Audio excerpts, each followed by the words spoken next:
Thank you for supporting this event on behalf of the Nu Sigma Omega chapter of Alpha Kappa Alpha Sorority Incorporated. Again, I say welcome. And I'm going to introduce our chef of the hour. And I asked him, what should I say about you, Chef Zeke? And the only thing he wants me to tell you is that he is a traveling chef from Tupelo, Mississippi. So I'm just gonna leave it at that. Oh, okay. So Chef Zeke, if you are ready, we can get started. Tanisha, if I'm missing something, hey. Awesome. How are y'all?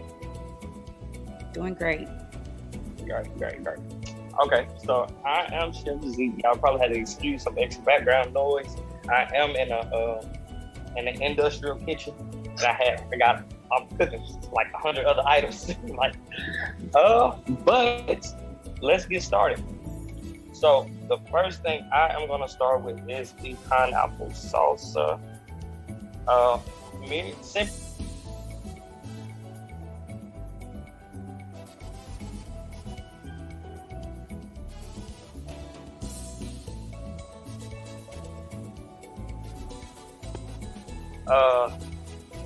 Tripod, so hope y'all can see it. All right, so first things first is we're gonna start with our pineapple. We're just gonna take the top off the pineapple to the side and also cut off the end.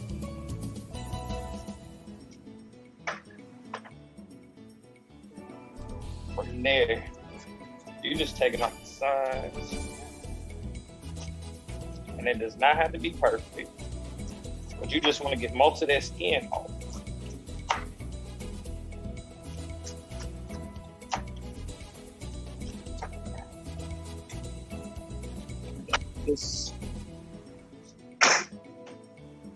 All right, so if you didn't know, a pineapple has a core right here in the middle that goes all the way down.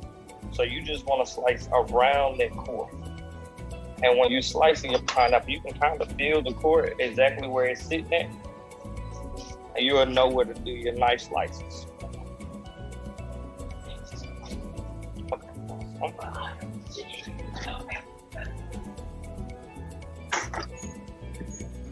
All right, now that you got your 4/4 pieces, you just want to chop it down into smaller pieces.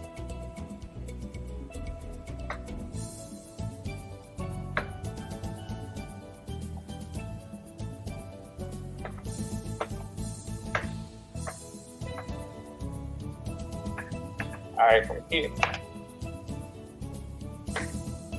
start chopping and get your smaller slices.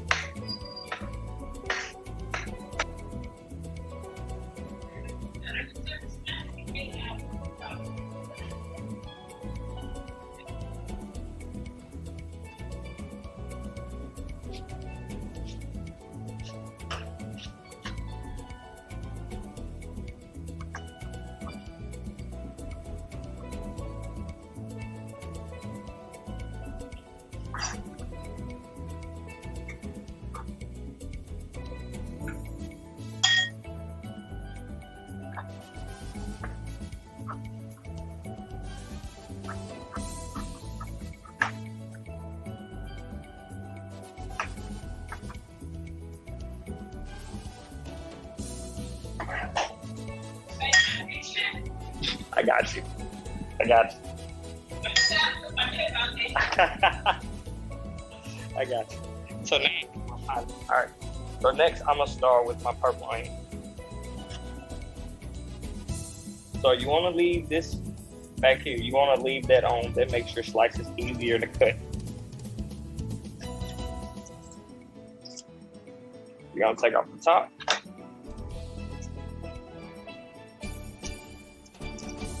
And peel that first layer.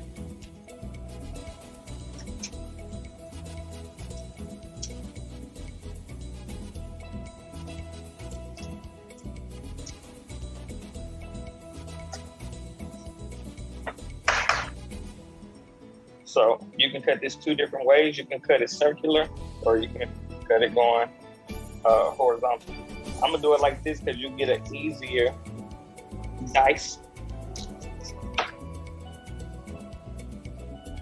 I'm gonna take them off.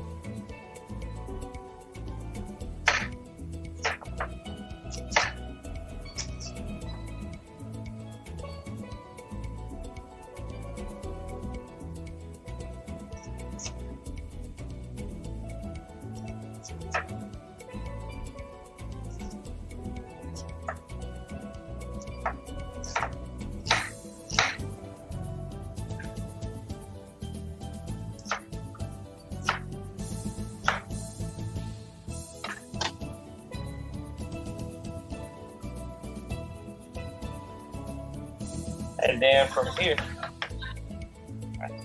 you're just gonna start with your dicing.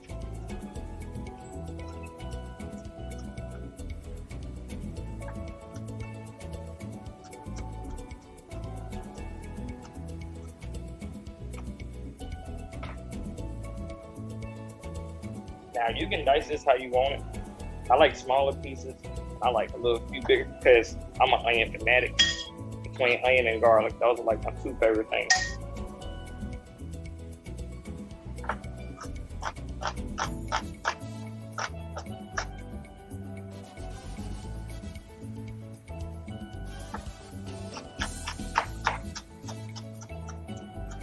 Chef Zeke, are you putting the onion in the bowl with your pineapple?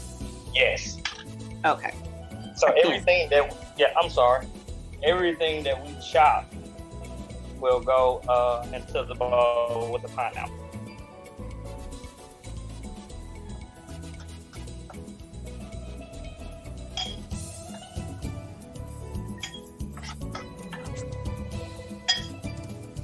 So you don't like those little choppers that we have in our kitchen where you put it in there and zoom? Not too much.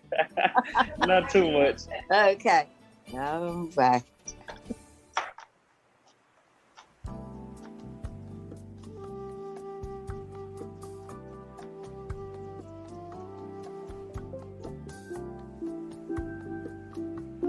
But yeah, I'm starting to cry a little bit, so I'm gonna chop these onions a little bit faster.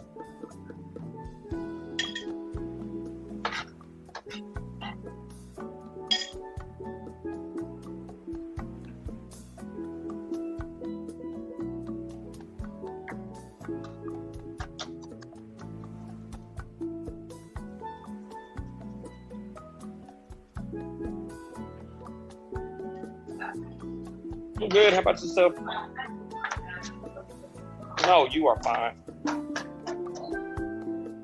You can take that one. That one right there. Mm-hmm. No problem.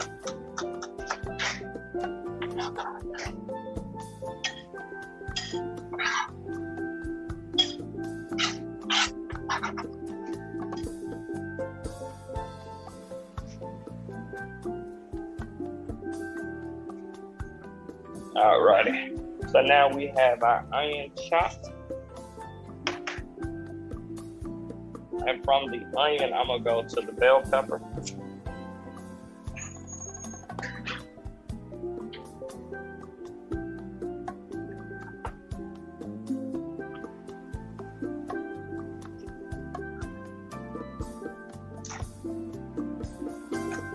You just want to cut all of the meat from around the core.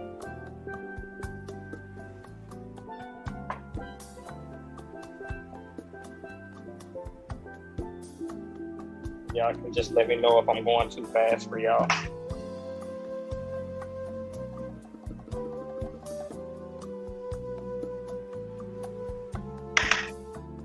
So we're gonna start it in strips.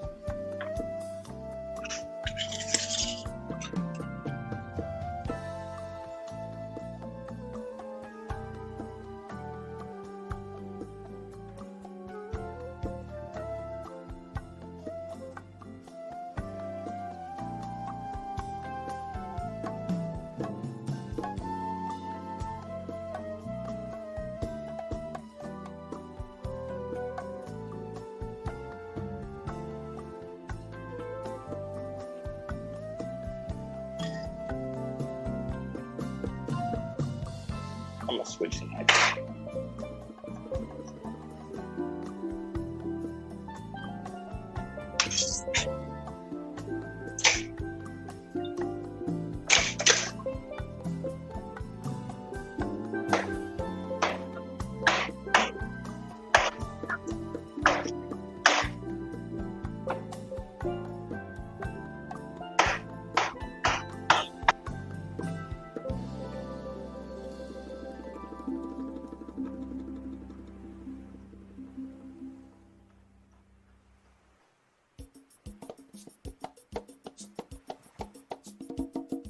From strips, you're gonna go into a dice.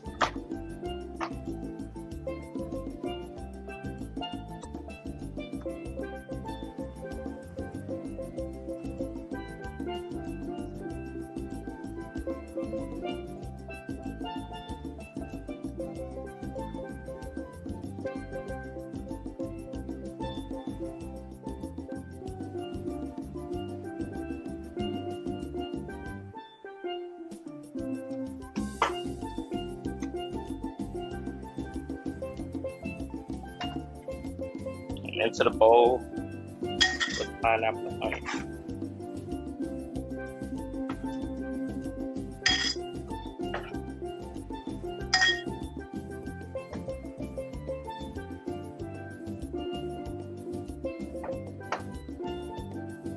And then we're gonna go for a jalapeno off of the head.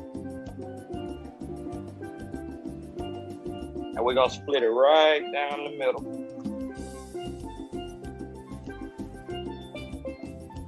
All right, and then we're just gonna take out the seeds and the ribs.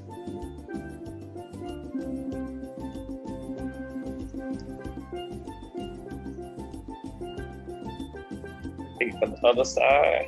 You just take your thumb and go behind that rib and pull it straight out.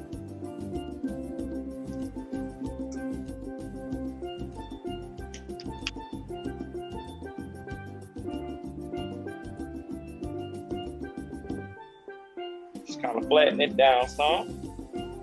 Where you add the seeded and the rib. You're gonna start this with your strips also.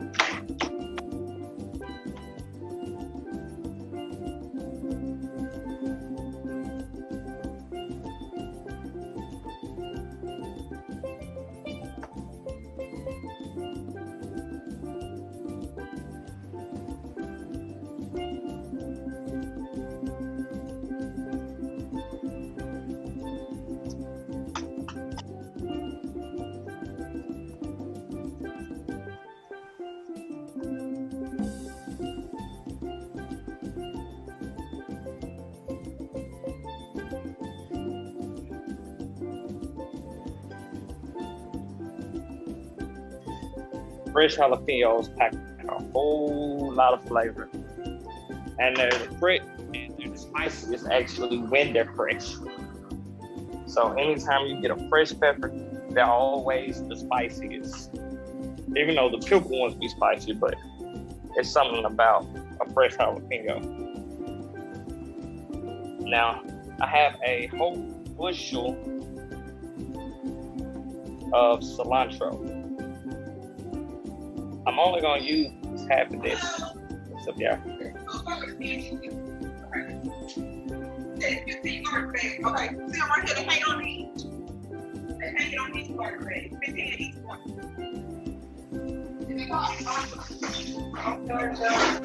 This is the plate of that. Like this.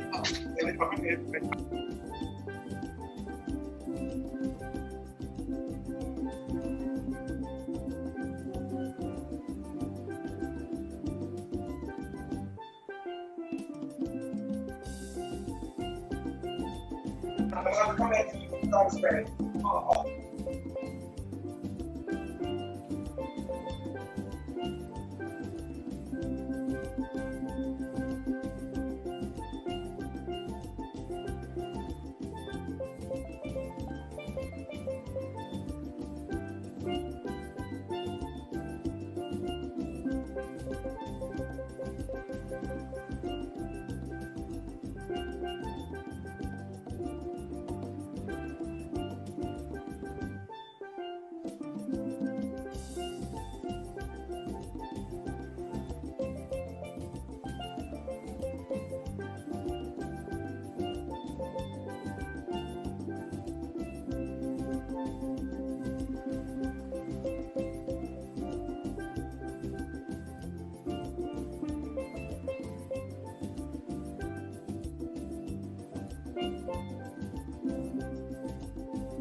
All right, y'all, I'm sorry about that.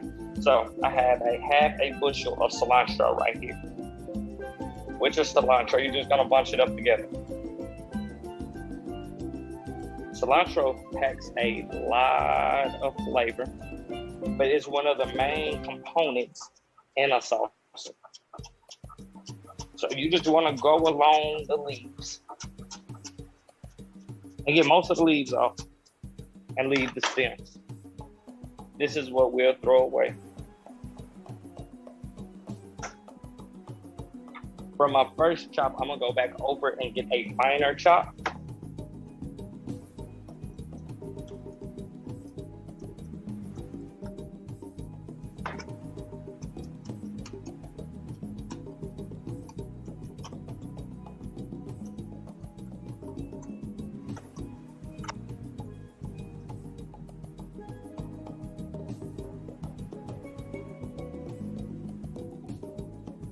All right, so this is how it should look. Just a little finer from the first chop, but not too small. You want to be able to see it because it's going to give the salsa a great color and also a great flavor.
You got any questions so far?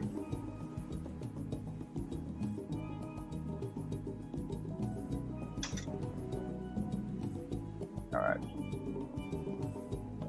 So once we have our cilantro in our bowl, we're gonna have our limes.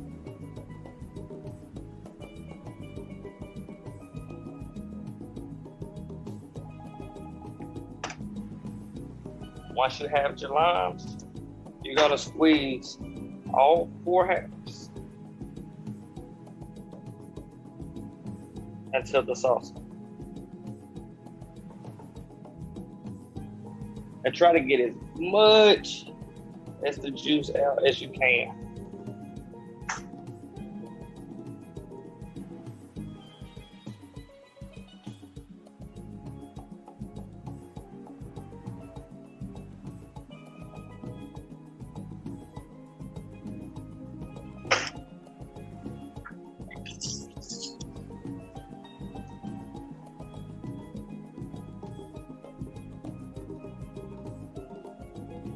All right, once you have your lime juice in the bowl, we're just gonna mix it up.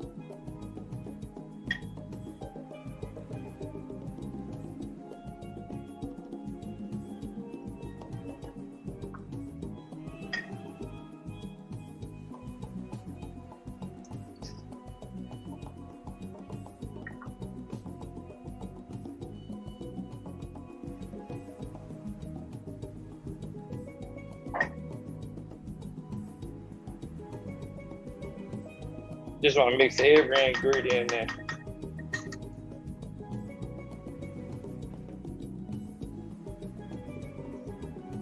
Clean up my bowl some. All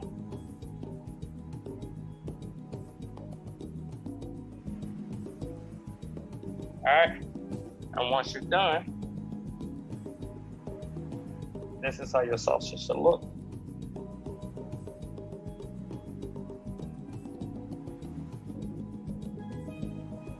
And from there, I'm gonna put it in the fridge. Okay, Chef Zeke. Hey. Let me make sure I have everything in my bowl. Okay. So it's the red onion, it's the pineapple, it's the red bell pepper, cilantro, whatever it's called, and the lime. And the jalapeno. And the jalapeno. Okay. Yep. Okay.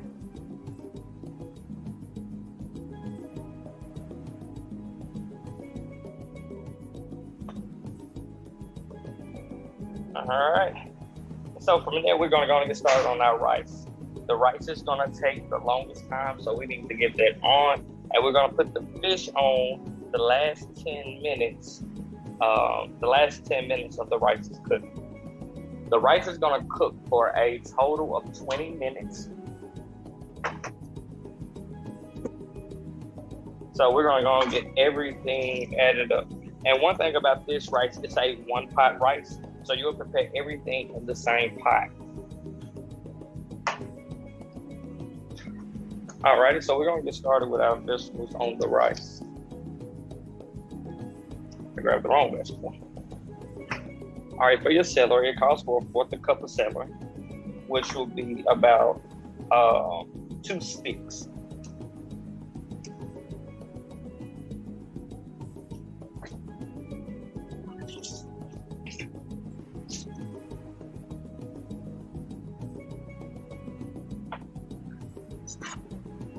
Prepping your celery, you want to cut the ends off. Those are unnecessary.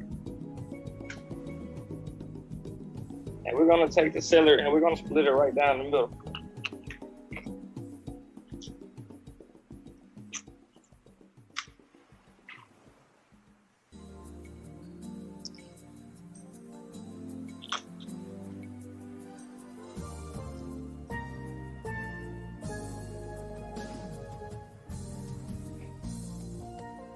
Once you have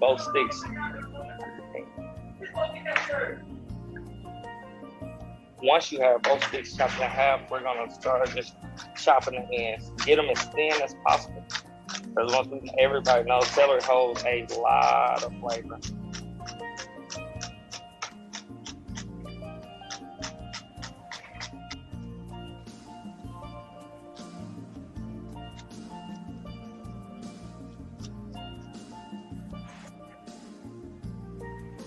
We're just gonna leave that to the side.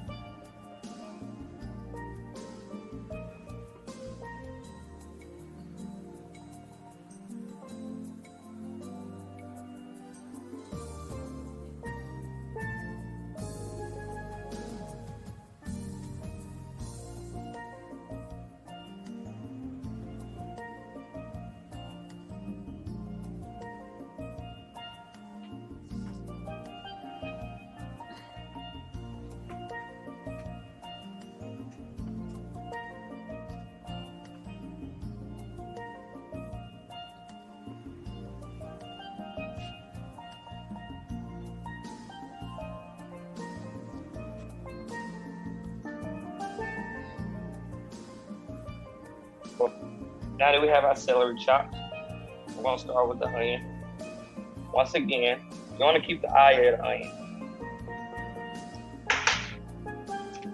I'll cut off one end, but now this time slice it right at the eye, right down the middle.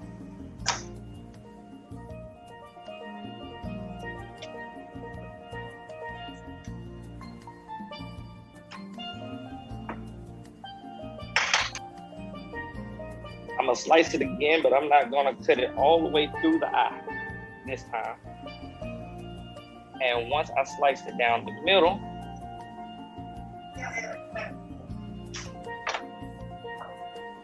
on the table out there.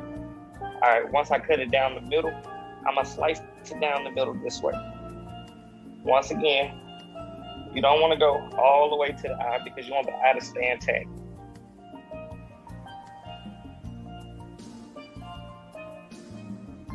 All right, so from there, we're gonna start our dicing.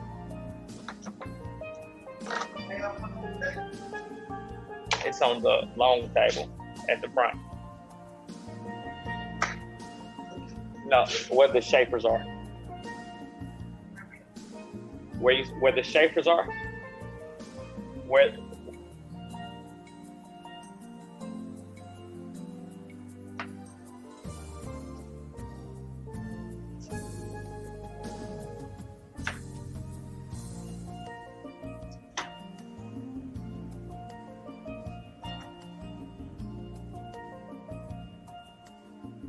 Now my onion was a little bigger than a medium-sized onion, so I'm only going to use half of it because we're going to cook all these toppings into our hamburger meat, and we don't want to overpower it with just the onion itself.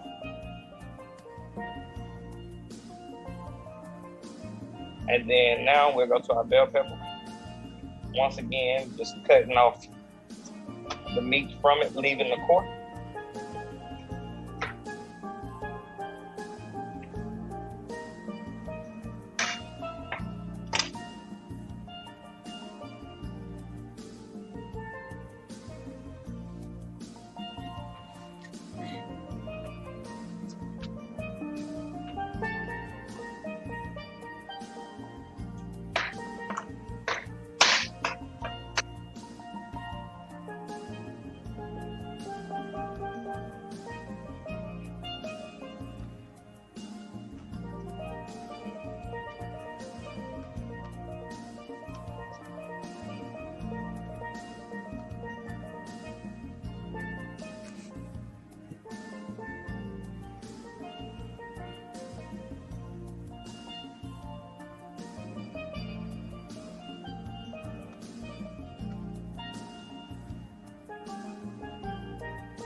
I want what's not good.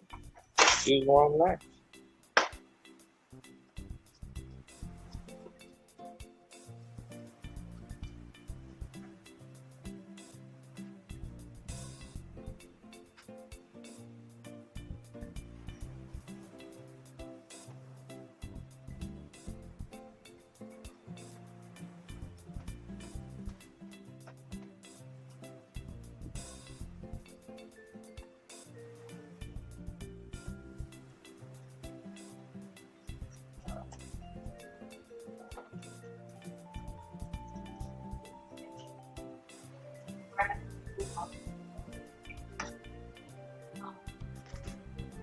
All right, now that's all of our vegetables.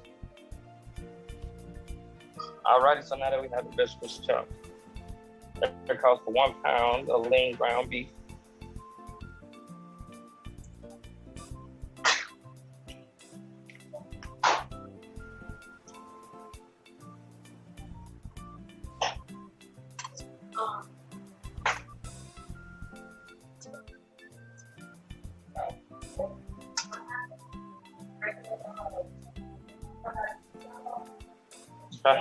So add ground beef in a pot. With the ground beef, you're going to add all of your vegetables.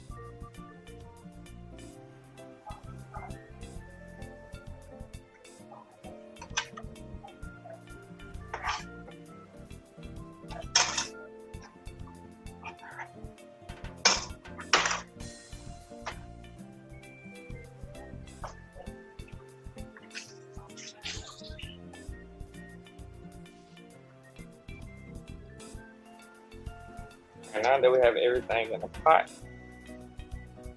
we're going to add it onto the stove, and we're going to cook it down until the meat gets brown.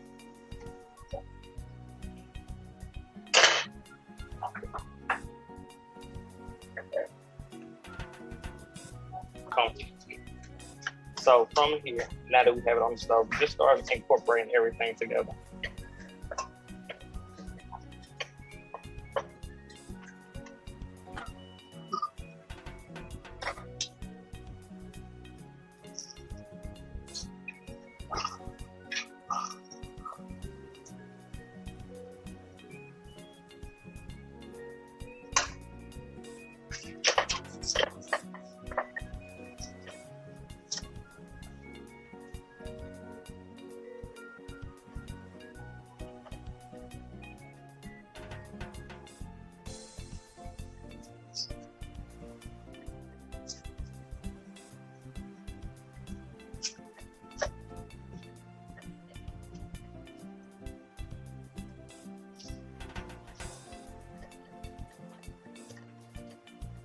By mixing it, going to start breaking your hamburger meat down.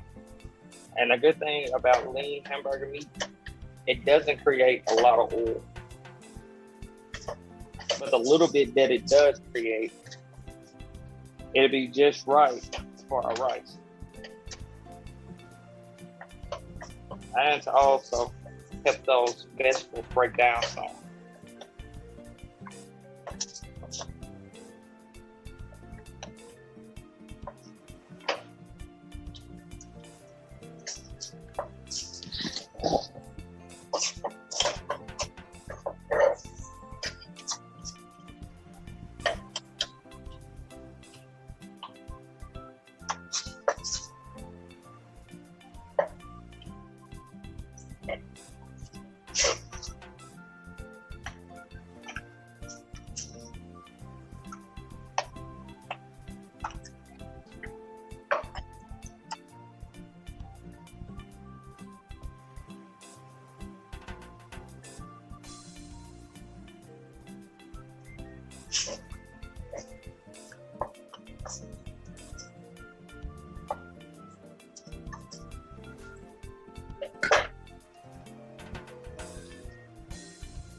Now, I don't know how fast y'all stove is cooking, but this gas stove is cooking pretty fast. And so most of my hamburger meat is already brown.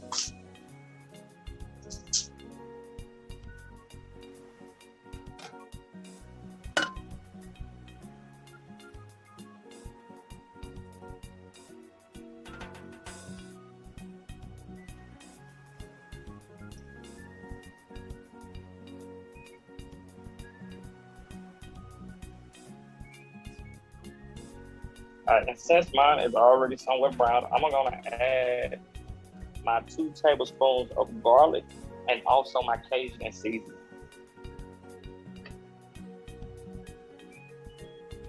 So you do that when it's brown? You wait till it's brown? Yes. Okay.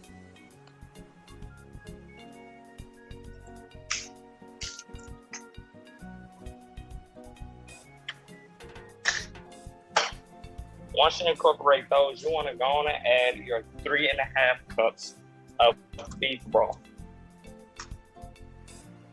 Can you, 1 second, what about the garlic? How much garlic was it? It's 2 tablespoons of garlic. Garlic. Okay, thank you. No problem. And what kind of Cajun seasoning was that again? I'm using Tony Satchers. Okay, I thought I saw that sitting there. Okay.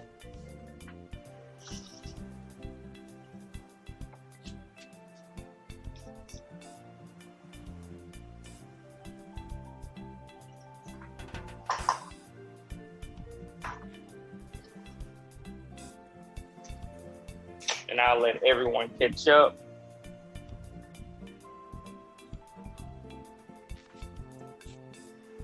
I'm sorry, what all did you put in the hamburger meat besides the celery, the onion, and the big pepper?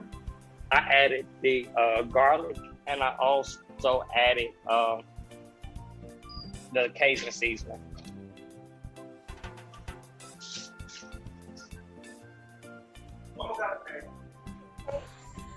The ingredients is that the same? Sorry, what you say?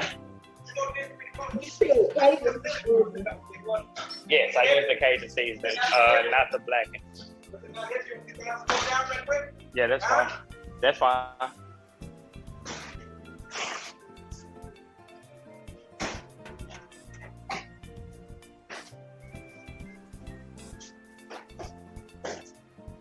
So we're finally getting it brown, and then once it's brown, we start adding everything else that you mentioned, as far as like the broth, the Creole, and garlic. The garlic. So you'll add your garlic and your Creole, and then from there you add your 3.5 cups of beef broth. Gotcha. Okay. And then we'll add our rice, but I'll wait to add my rice. Okay. Thank you. That one. We're up right now. Okay. Did you let that beef broth come to a boil?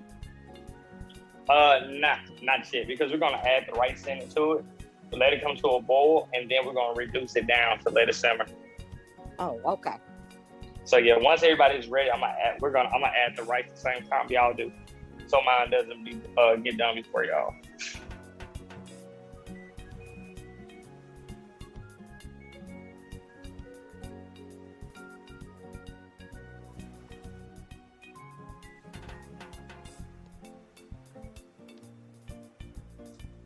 Okay, what should it be? Can you show us what yours looks like? And then I can tell you if we're ready. Yes. With my broth, my garlic, my Creole seasoning. I think that's just with my broth added, my Creole seasoning, and my garlic. I haven't added the rice yet.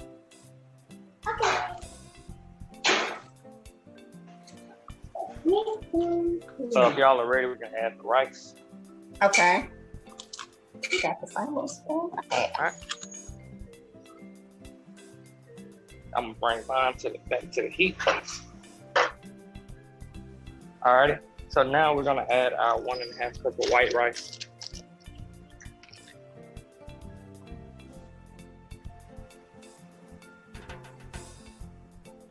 So this rice is drained, right? Like, is it drained? No, you don't want to drain anything, but I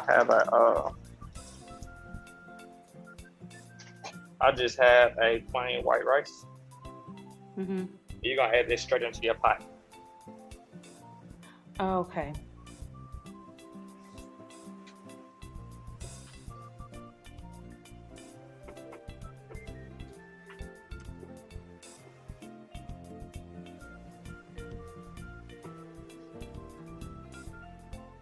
You want to bring it to a boil, and once you bring it to a boil, you want to let it reduce down for about 20 minutes or until your rice is tender.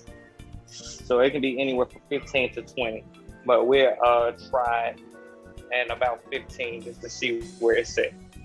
But once you just add your rice in there, you just let it sit, and like I said, just watch it, and we'll stir it like every 5 minutes just to make sure it doesn't stick.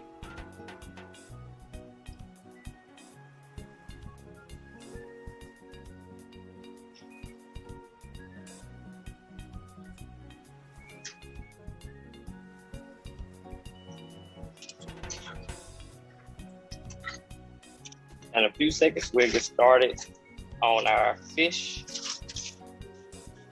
We just want to wait till that rice get about halfway done before we get started on it. Asking, should the meat be in with the rice? And the answer is Yes. yes. All one Yes, you'll pot. add everything in the same pot and let it all cook together. Thank you. Okay, thank you. So, Lisa and Zeke. Thank you. Yeah. All right, everybody. While we're waiting on the rice to cook, I'm gonna go ahead and introduce our speaker, our dietitian. Pranati Copeland is the lead nephrology dietitian with Satellite Healthcare in Memphis, Tennessee, where she covers the Memphis and New Jersey markets.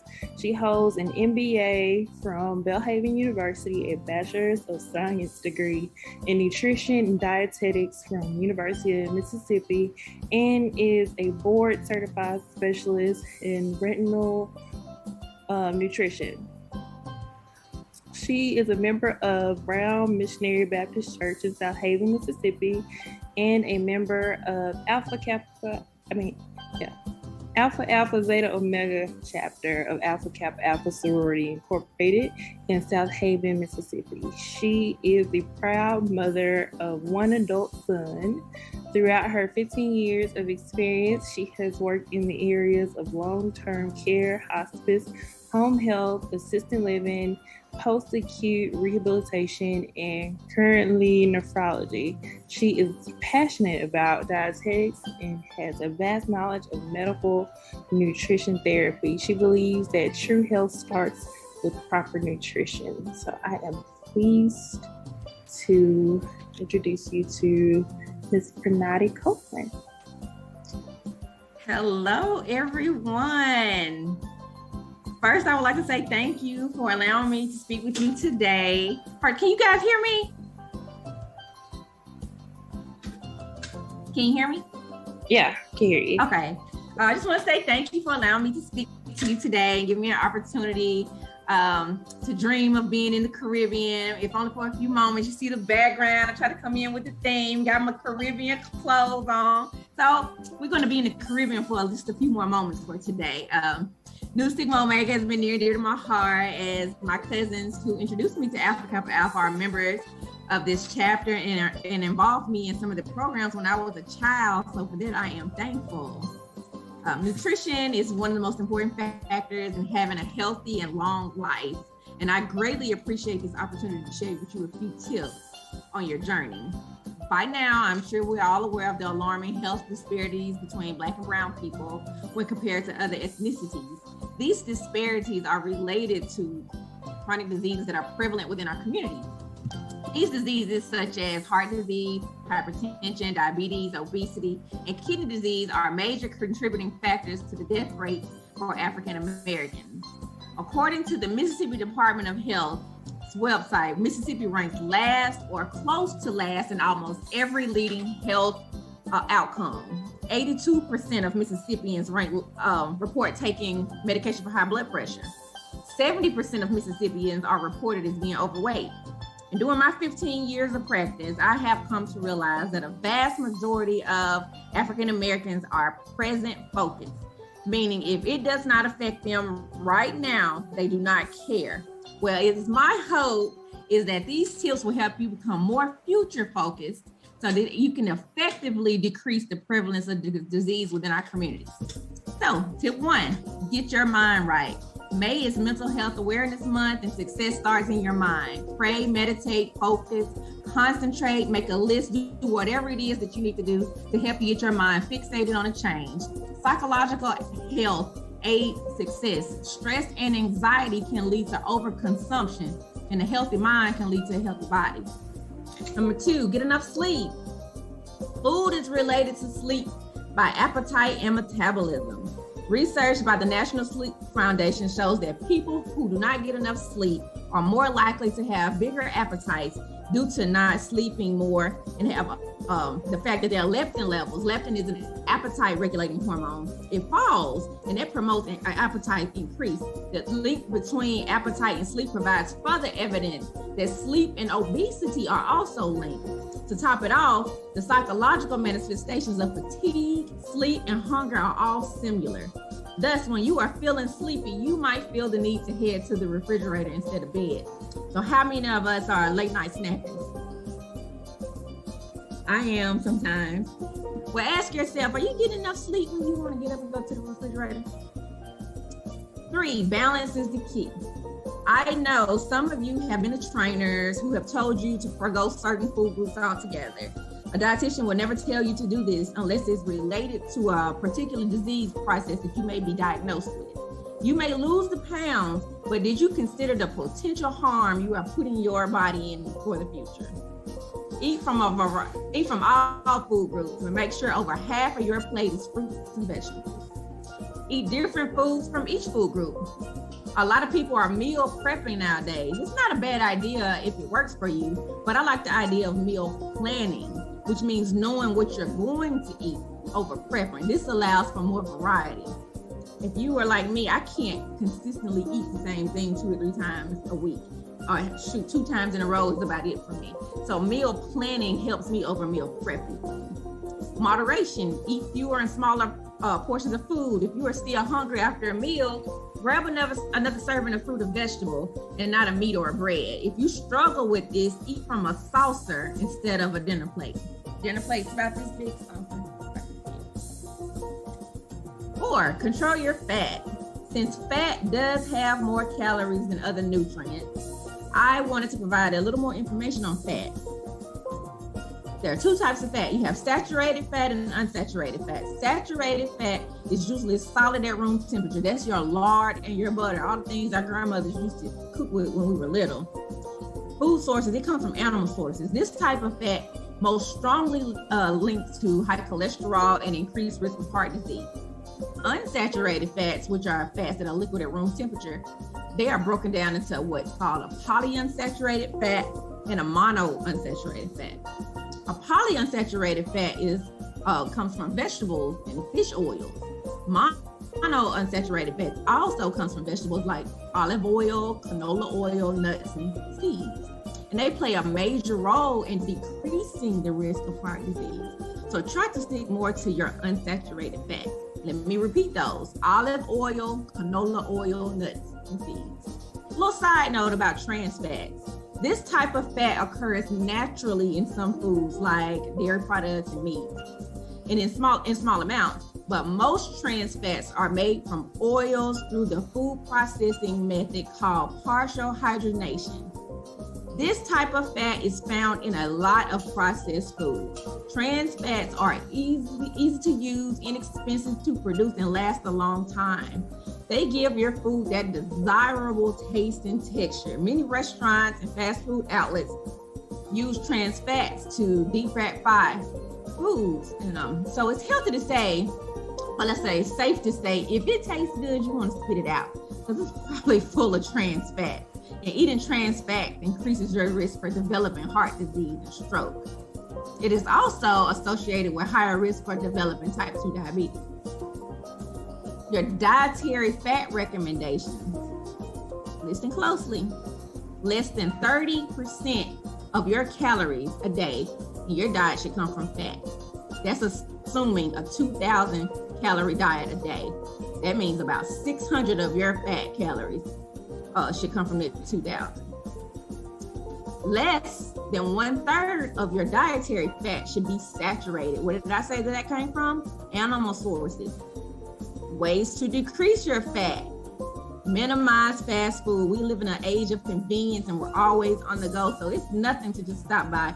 Here in Memphis, my patients, Churches, Jack Purtle, Burger King, they right across the street from my clinic. Everybody want to go there every day. In order to decrease our risk for heart disease, we're going to have to minimize our intake of fast foods. Choose more fish and poultry over red meat. So today's menu options are perfect. Fish is a lean source of protein, and it helps with fish oils, omega-3s to help with your heart as well. Minimize processed foods. That means when you go to the grocery store, shop on the outside of the grocery store. When you go towards the inside middle aisles, those foods become more processed. Use low-fat alternatives such as skim milk, low-fat cheese, low-fat ice cream. Try a sorbet or almond, soy, or rice milk. Decrease your use of condiments such as cream-based dressings. Everybody loves ranch and blue cheese with their wings or on their salads. But try vinaigrette. Lastly, just get moving. All adults should avoid inactivity. Some physical activity is better than none. And adults who participate in any amount of physical activity gain some health benefits. For substantial health benefits, adults should do at least 150 minutes, which is equivalent to 2 hours, around 2.5 hours a week of moderate intensity. Okay? These are just a few simple changes that you can help make to improve your overall health, and I hope you find it to be very beneficial. Thank you. Now we should be about almost finished with our dressing. It should be like in the last, I said dressing. Y'all forgive me. I think I'm home. So we should be in the last 5 to 7 minutes of cooking our rice. As you can tell, mine is already getting fluffy.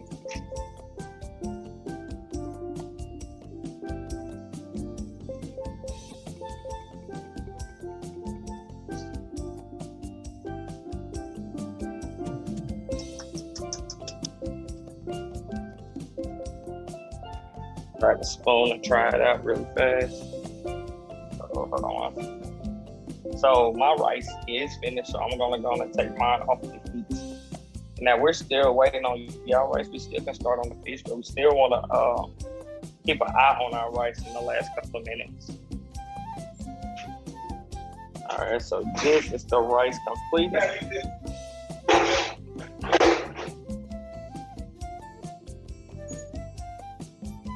And you can add green onions on top if you would like. I think I might add them on top of mine.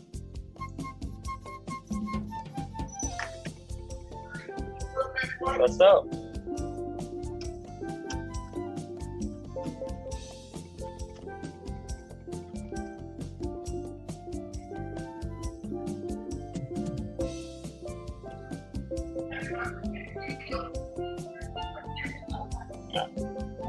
So now that's rice with the green onions on top. I'm gonna clean back off my cutting board and get ready to start on our fish. Now I'm doing catfish.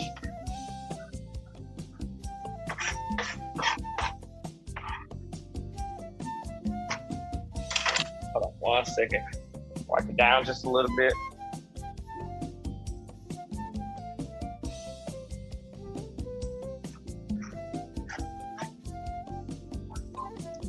Now, since I'm not at home, I don't have access to a microwave here. So I'm gonna use a pot to melt my butter. So you can either do it on the stove or you can do it in a microwave. The microwave will probably be faster.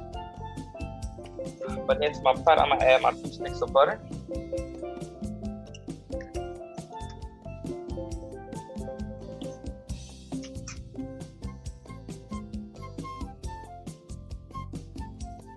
I'm gonna add 2 sticks of butter, 5 tablespoons of blackened seasoning.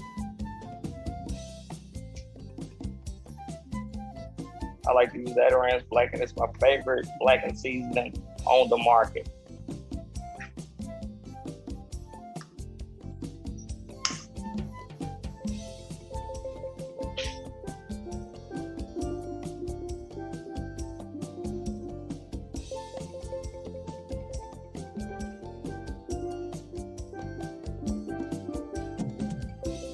That's about 5 tablespoons there.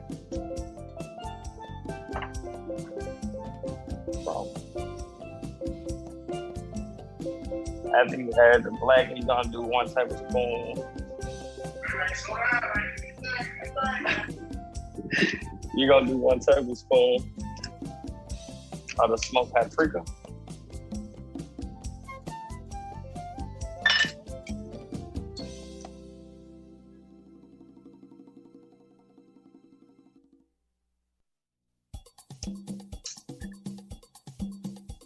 Now, there is a difference between smoked paprika and regular smoked paprika. Regular paprika is mostly used for color, whereas smoked paprika actually gives your food flavor.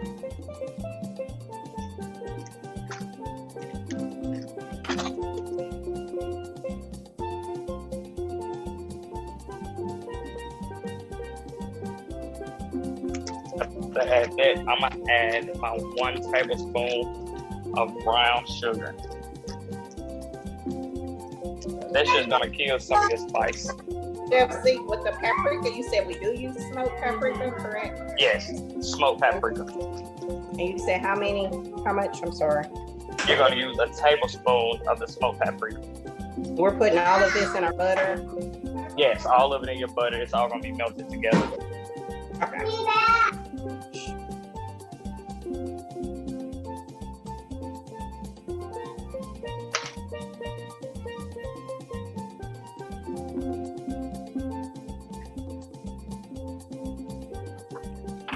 How much of the blackening seasoning?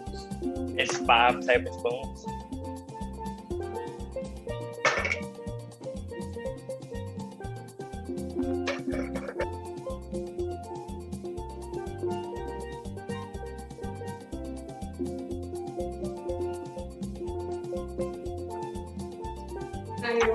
Right. I think that's good. And just stir that up and then just lay the fish out. Mm-hmm. Right. So, like I said, I'm using catfish. I'm using catfish, and I have 4 pieces. Now, with this recipe, you can use anywhere from 4 to 8 pieces with the meat that you have up. Whatever stuff that you don't use, you can put it in the microwave. In the refrigerator. You can leave it in the refrigerator for up to a week. And you can You can add this butter on to chicken. You can, like, if you make pasta, you can mix it into a pasta sauce. It goes great with a lot of things. So you just want to evenly pour your butter onto your fish.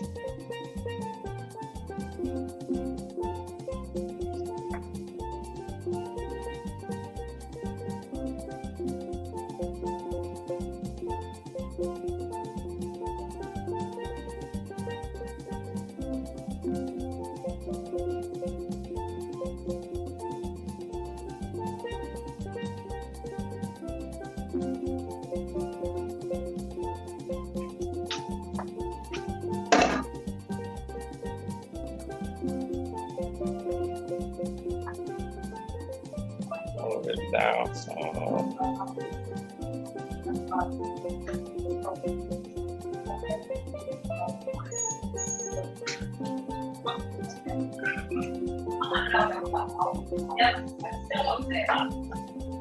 All right, so now I have my fish covered. All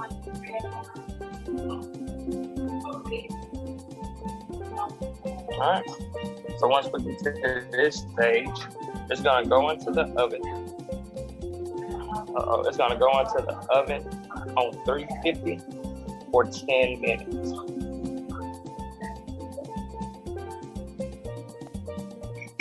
And so I just added my fish into the oven, and I'm gonna leave it in there for about 10 minutes. I'm gonna check it at 10. It may need to go in there for an additional 2 minutes.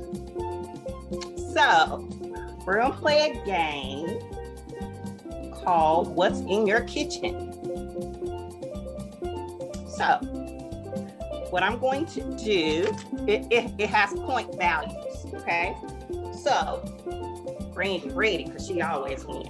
So, what we're going to do is, I'm gonna give you the first category. If you have it, you get 5 points. So I don't know if y'all have a pen or your cell phone to kind of keep up with your points. So 5 points. Are y'all ready? Is everybody ready? Okay, so this is the 5-point category, and there are 5 things in each category. So first, parchment paper. Do you have parchment paper? If so, give yourself 5 points. If not, 0. Don't start cheating because I'm asking you to show me because it should be in your kitchen. Okay. Next, corkscrew. If you have a corkscrew, give yourself 5 points. I know y'all wine aficionados have corkscrew. Look at you. Look at the paper bush with the parchment paper. Okay. Coffee maker, 5 points. You know you got it? Check. Cutting board. We've been using that with Chef Zeke. Cutting board, 5 points. The last for 5 points is a whisk. You have a whisk, 5 points. Okay, 10 points.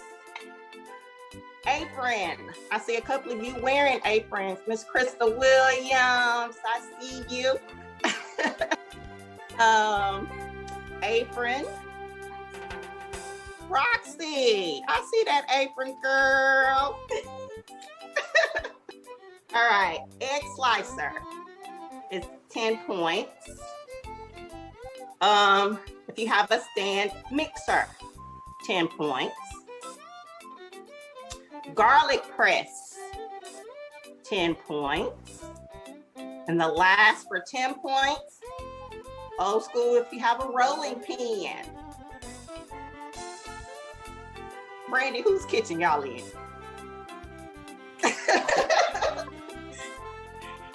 This is Pranati. Did you say egg slicer? An egg slicer, yes. I have one of those. Actually, I could demonstrate that. Slice up your eggs. All right. Are you talking about the slicer that separates the white from the yolk? No. Okay. All right. This. Put the egg in. Oh, I threw that away. Okay. Okay. So Patty said, I'll do that one. 15 points. Are y'all ready for 15? 15. The first one, panini press. What? A panini press. Oh Lord. Terry, I know you hook up some paninis over there. Hook up, let me see that panini press, girl. What about a panini pan? No, she said press. We need a press. We're gonna need a Oh, I press. ain't got no press. Okay. A zester. Oh, look at Crystal. Oh, Crystal. Crystal got a panini press. You go, girl. Zester. That's my bakers. Y'all in there zesting. The next 15 points, Dutch oven. We're actually using one to cook our dirty rice. We have a Dutch oven. We get 15 points. Cheryl. Salad spinner. 15, salad spinner. I don't have a salad Put my kitchen game together because I'm coming up short. And the last for 15 points is an air fryer. Yeah. Hey, yeah.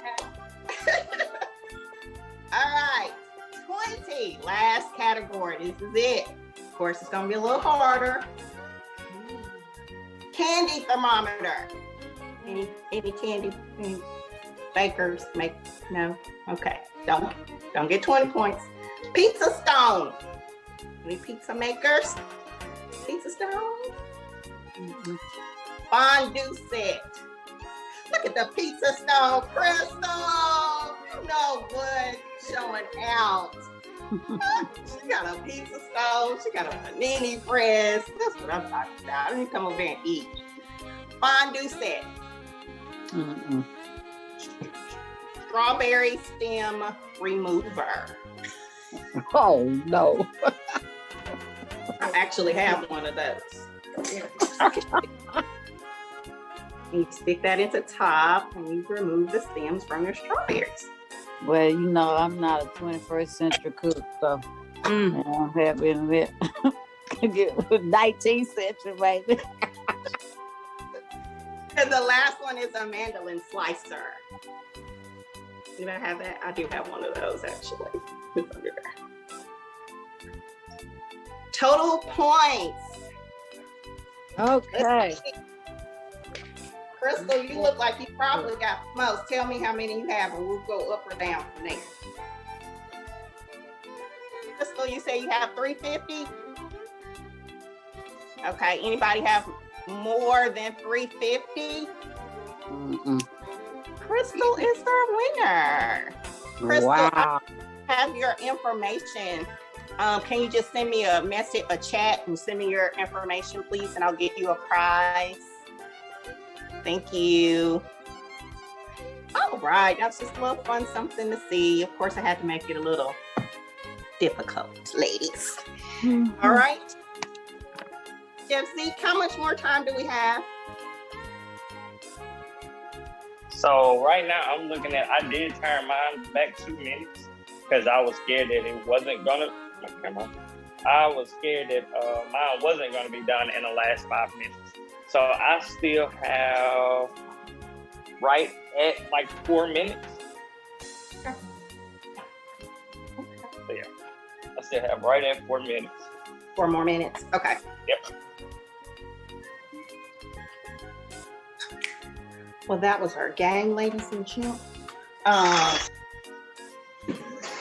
Well, maybe I lied. Oh, no, I didn't. It just does in the last couple of minutes. Message me first.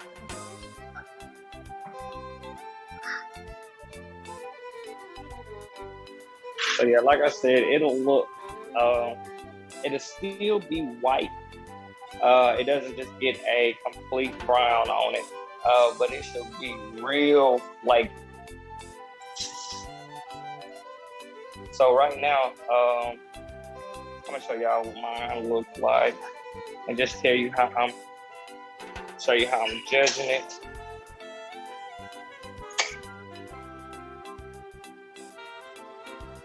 So right now it is where you see that the seasoning is starting to set on there.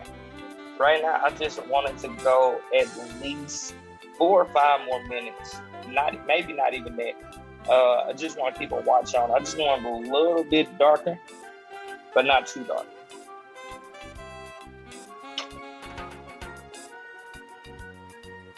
Now, usually when I do it, I slow it down just a little bit. Y'all, I usually put mine on broil and just let it go about 5 minutes. It cooks a whole lot faster. That's kind of how my name was incorporated, Braised by Zeke. I normally cook on very high temperature. What that does, it locks in the flavor and it keeps all your food really juicy. Now, I usually don't do it with broil because with most broil ovens, when you do it on broil, it has a fire at the top, and that burns your food. So it's best to do broil and then electric oven for about 500 on 525. But now at this time, you can take your pineapple sauce out the refrigerator.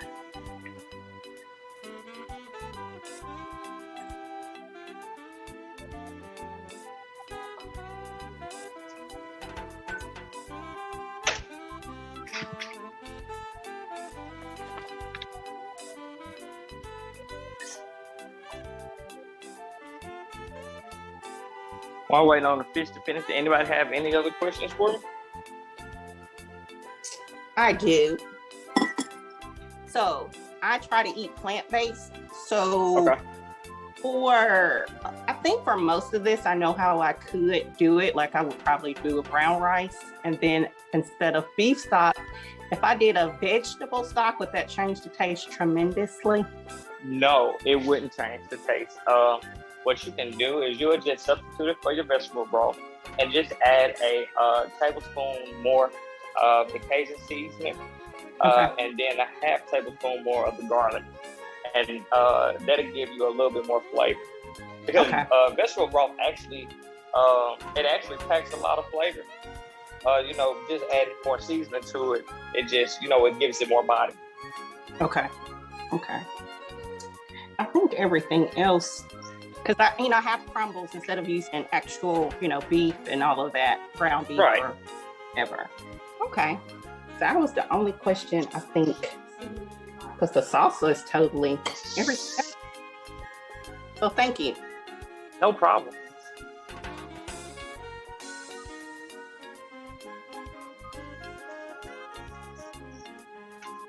Yeah, so I'm going to go with about 3 more minutes on my fish and we'll be done, I promise. It's taking a little bit longer, but it also depends on the size of the fish that you're using also.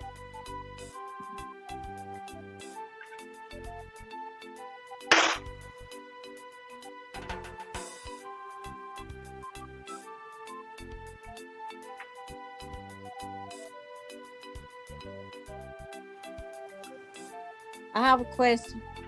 Okay. Are you cooking anywhere in Tupelo? I mostly just do private events. I mostly just do private events, weddings and birthday parties and stuff like that.